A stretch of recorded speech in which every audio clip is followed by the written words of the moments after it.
Hey guys, it's LJ479 here, back with Shadowventure Devlog number 4. In the last devlog, I added the first boss to the game. Now that I think about it, I probably shouldn't be calling it the first boss. Even though it was the first boss added to the game, it's not chronologically the first boss in the game's progression. If we actually go in order, the first boss is the one that we'll be talking about in today's episode. Let me introduce you to the Spider Queen. Allow me to provide some backstory.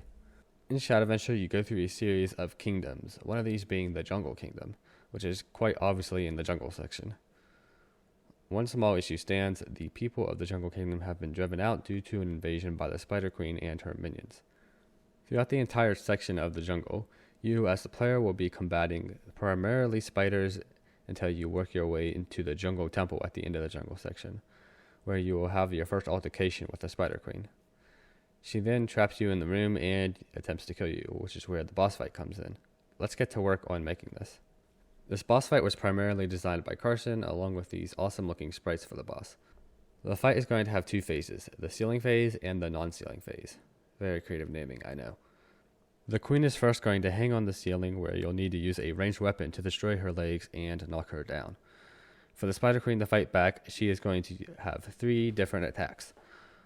The first one, she will be spitting out poisonous darts at a constant rate, meaning you'll need to be on the move in order to avoid dying during the fight.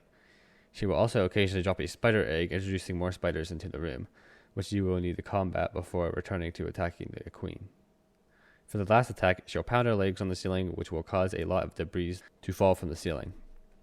When this attack occurs, it will increase the delay on other attacks and prevent things from becoming too crowded.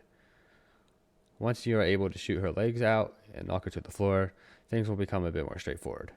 She'll reduce to just the spider egg attack, although it will become more abundant. To finish her off, you can just run right to her and focus on damaging her while taking the damage from the other spiders. Or you could take out the other spiders first and then finish her off. The boss will drop a unique sword known as the Venom Sword. The sword won't be the greatest in terms of generic damage, but its special attack allows for you to poison enemies, which will continuously damage them after they've been hit with it. Let's take a look at this boss fight. Okay, so let's talk about co-op now. If you've been following my devlogs, you'll remember that I've brought up local co-op in the second episode after seeing a comment about it. In that episode, I said it could be a possibility. However, after doing some more consideration and tampering with the game, I've unfortunately decided that I won't be adding any form of co-op to the game.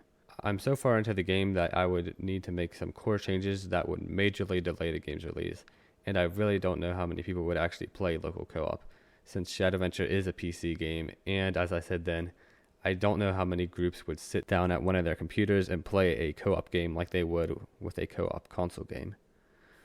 So sorry to disappoint any of you who may have been excited for this feature, and I hope you can understand my reasoning behind this.